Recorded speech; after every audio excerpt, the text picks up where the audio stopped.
Shalom, salam damai sejahtera Bapak Ibu Saudara-saudariku yang terkasih dalam Tuhan Yesus. Semoga saya menjumpai Anda semuanya dalam keadaan yang sehat walafiat di tengah wabah penyebaran virus corona ini.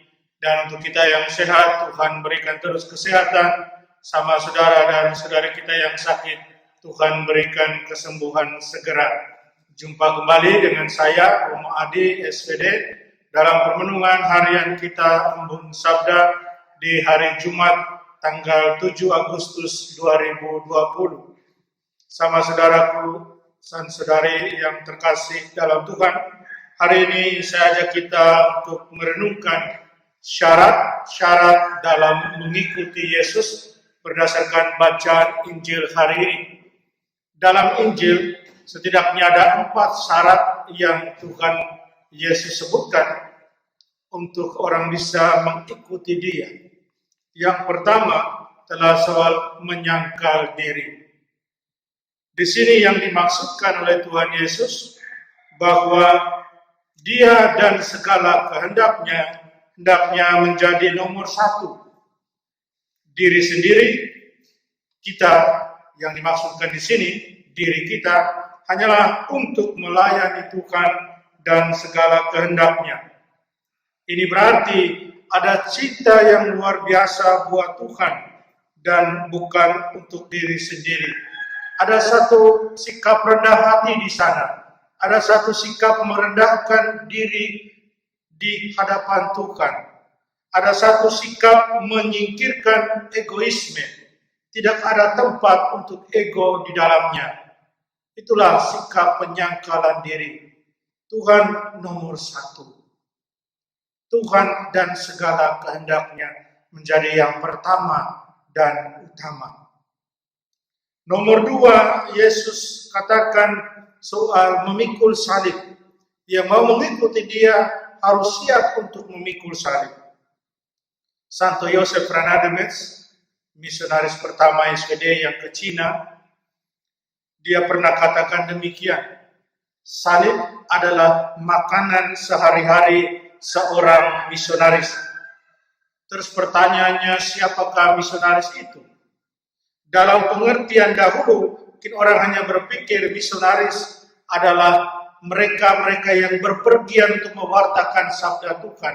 Dalam hal ini, para pastor, para biarawan, biarawati. Tapi kalau kita melihat dari pandangan gereja sekarang, siapakah misionaris itu? Dalam pengertian yang luas, maka misionaris itu adalah saya dan Anda. Dan jika demikian, maka salib adalah makanan keseharian kita sebagai orang yang dibaptis sebagai misionaris. Itu berarti salib melekat pada diri kita. Kita tidak bisa dipisahkan dari salib.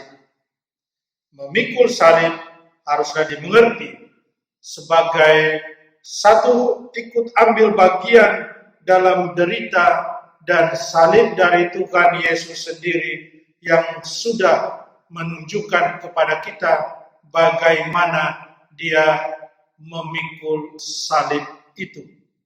Saudara dan saudariku, salib adalah bagian integral dalam ziarah pemuridan kita. Salib akan mudah dipikul kalau kita tidak mengandalkan kekuatan sendiri, melainkan mengandalkan Tuhan sebagai yang pertama dan utama.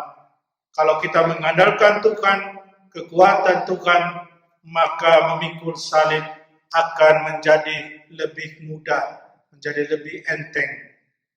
Saudara dan saudariku, itu poin yang kedua, atau syarat yang kedua yang Yesus katakan dalam Injil hari ini.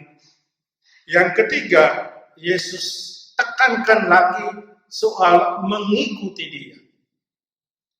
Mengikuti Yesus secara sungguh harus siap dengan segala konsekuensi.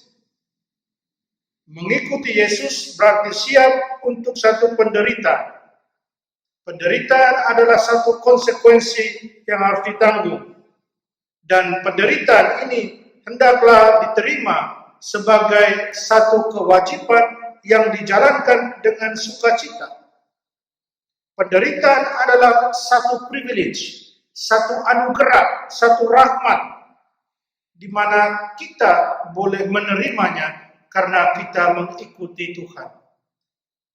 Mengikuti Tuhan dengan segala konsekuensinya adalah satu privilege, satu rahmat, satu anugerah buat kita yang kita jalankan dengan penuh sukacita.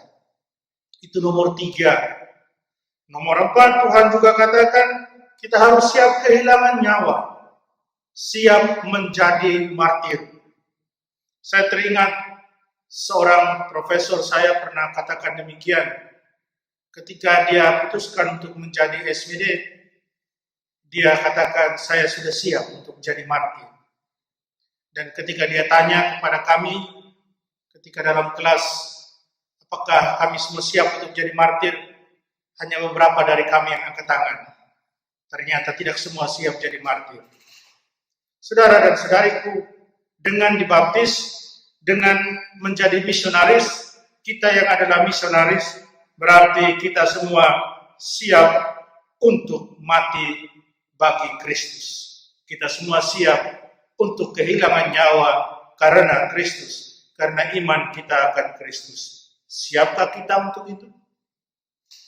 Saudara dan saudariku seiman, syarat-syarat di atas, 4 syarat yang Tuhan berikan kepada kita, kalau dilihat dan dipandang dengan mengandalkan kekuatan sendiri, maka akan terasa berat. Tapi kalau dilalui dengan dan dalam Tuhan Yesus, maka akan terasa ringan, karena Tuhan Yesus sudah terlebih dahulu menjalaninya. Santo Paulus pernah katakan, bukan aku lagi yang hidup, melainkan Kristuslah yang hidup dalam diriku. Semoga kita semua juga, bukan lagi kita yang hidup, melainkan Kristuslah yang hidup dalam diri kita, sehingga 4 syarat yang Tuhan Yesus sebutkan dalam Injil hari ini menjadi satu sukacita, satu anugerah yang akan kita jalankan dengan penuh kegembiraan. Mari kita berdoa. Allah Bapa kami, terima kasih untuk rahmat panggilan menjadi murid-Mu, menjadi murid putra-Mu yang telah Kau berikan kepada kami. Buatlah kami selalu merasa bangga dengan itu, dan kiranya itu menjadi satu anugerah buat kami, agar kami menjalaninya dengan baik, menyangkal diri kami siap memikul salib dan siap kehilangan nyawa kami karena iman kami kepadamu. Bantulah kami Tuhan, tuntunlah kami. Amin. Tuhan sertamu.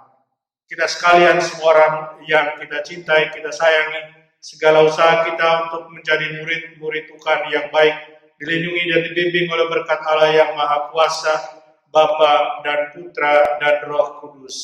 Amin.